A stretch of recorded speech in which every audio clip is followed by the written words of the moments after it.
onto the roll until she's done, and we'll keep signing it in between people. Okay.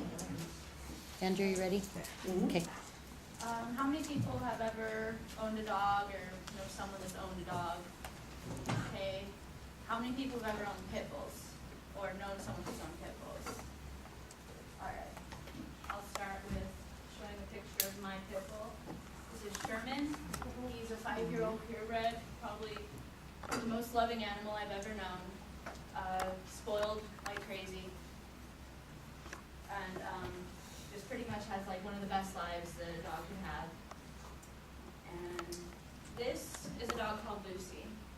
Lucy is about a 1-year-old pit bull mix, and her owner couldn't take care of her, couldn't feed her, couldn't afford to have her. So instead of taking her to an animal shelter or, you know, giving her away or selling her to someone else, she tied her up behind a pickup truck and drove off with her behind it. And her only defense for it was that she was trying to put her, like, she couldn't take care of it, so she was going to kill it instead of give it a better chance at life. And luckily the dog survived and was taken into a shelter by the ASPCA, which the ASPCA is the American Society of Prevention of Animal Cruelty.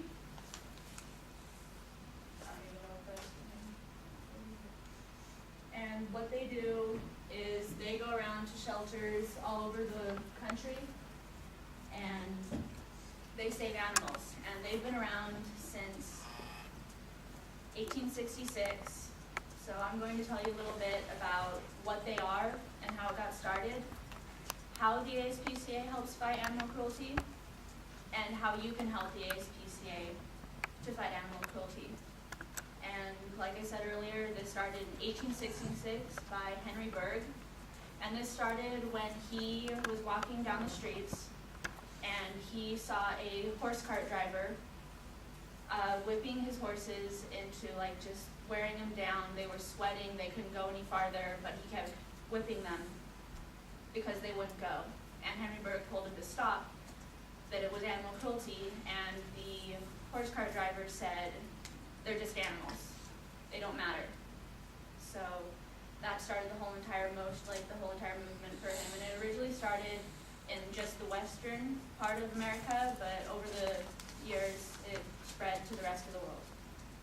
And their mission statement is to provide effective means for the prevention of cruelty to animals throughout the United States. And, you know, they have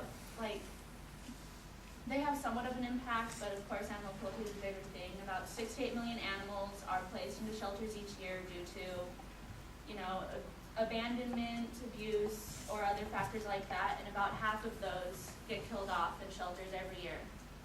So they kind of help with that. All their shelters are no-kill shelters. They place them in they place them in good homes, or they place them with foster parents until they can have homes and stuff like that.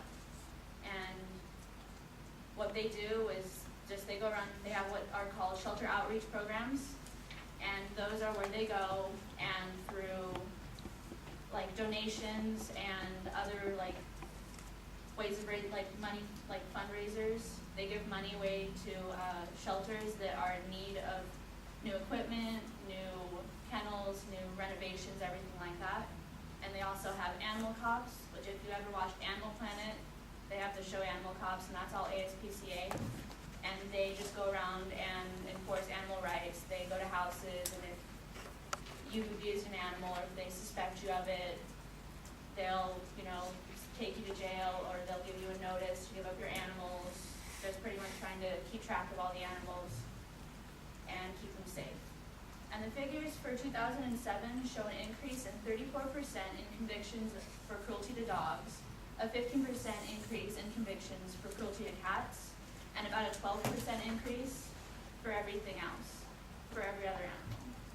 And they also help through animal rights legislature, which they have like what's called the ASPCA Advocacy Brigade, and they just go to state governments and petition them for animal rights. Like for shelters, they have to keep them for like, here it's a month, I think it is, but they're trying to like, they make it wider, or they make it so that you can have harder convictions on on people who abuse animals, and that's pretty much what it is. And then how we can help the ASPCA is through donations. They have memberships, they have guardian monthly givings, they have founder society, major giving, and planned giving. And those last three are like people that are like businesses and they give major donations, but ways we can do it is if you go through like your paycheck, they'll take like a little bit out. It's kind of like if you donate to the like the health and welfare, or if you donate to other like stuff like that. You can also help at a shelter, which it's completely and totally a community thing. Like, it's based community, and it's volunteer work, so it's not, you don't really get paid for it, but, you know, you'll help clean out kennels, you'll help take dogs for walks, or take care of cats, just stuff like that to help out. And you can also start a shelter, which they'll help you with the money, the funding, they'll help you with getting the building, then you find a team of go-getters around your community that want to help out, and you look for community donations. And that's pretty much it. And to summarize, animal cruelty is a major problem in the U.S., but with the ASPCA, we're cracking down on offenders and bringing, you know, hope to everyone out there that wants to see an end to animal cruelty. And that's it.